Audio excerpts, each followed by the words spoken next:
teman-teman, kembali lagi di video saya. Di sini saya akan menjelaskan sistem reproduksi pada ikan. Nah, sebelum itu saya akan perkenalkan diri saya dulu. Nama saya Siswanto Alexander Situmorang, jurusan Ilmu Kelautan, Fakultas Ilmu Kelautan dan Perikanan, Universitas Maritim Raja Ali. Buat teman-teman yang belum tahu apa itu sistem reproduksi pada ikan, yuk kita lihat videonya. Sistem reproduksi pada ikan ada 3 tipe reproduksi. Yang pertama ada biseksual. Biseksual itu sel sperma dan sel telur berkembang terpisah dalam individu jantan dan betina. Yang kedua hermafrodit. Sel sperma dan sel telur terdapat dalam satu individu dan dibedakan menjadi 3 macam, yaitu ada hermafrodit sikroni, hermafrodit protandri, ada hermafrodit protagini.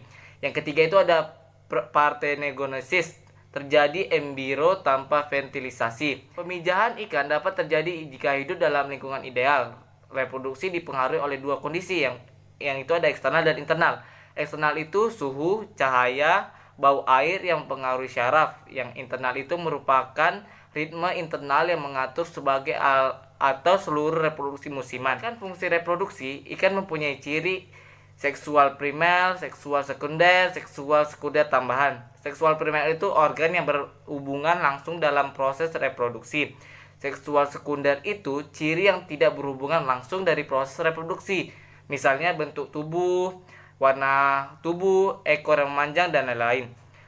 Seksual sekunder tambahan merupakan alat tambahan pada pemijahan. Nah, kita lanjut lagi, ovum dan spermatozoa. Ovum itu telur ikan dilindungi oleh korion. Sel telur hanya mempunyai membran lembut ketika siap untuk meninggalkan ovarium atau mensekresi substrat bahan kulit telur tersebut. Contohnya pada gambar yang ini.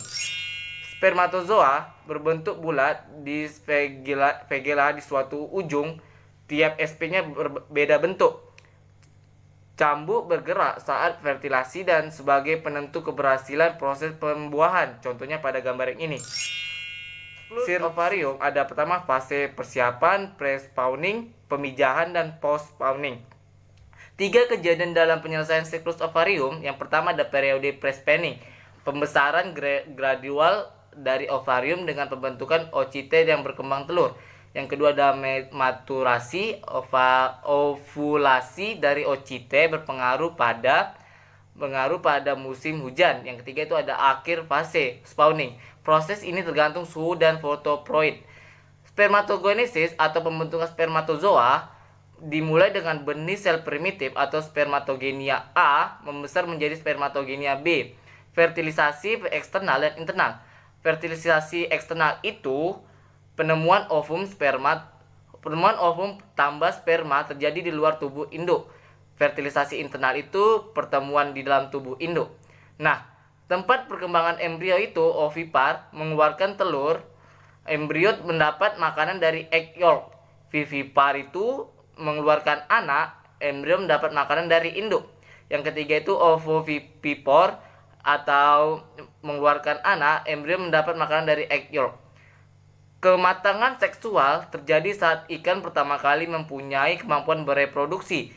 Dan yang terakhir gangguan sistem reproduksi, bibit penyakit, malnutritisan, lingkungan. Nah, ini materi yang bisa saya berikan buat teman-teman yang belum paham atau belum mengerti.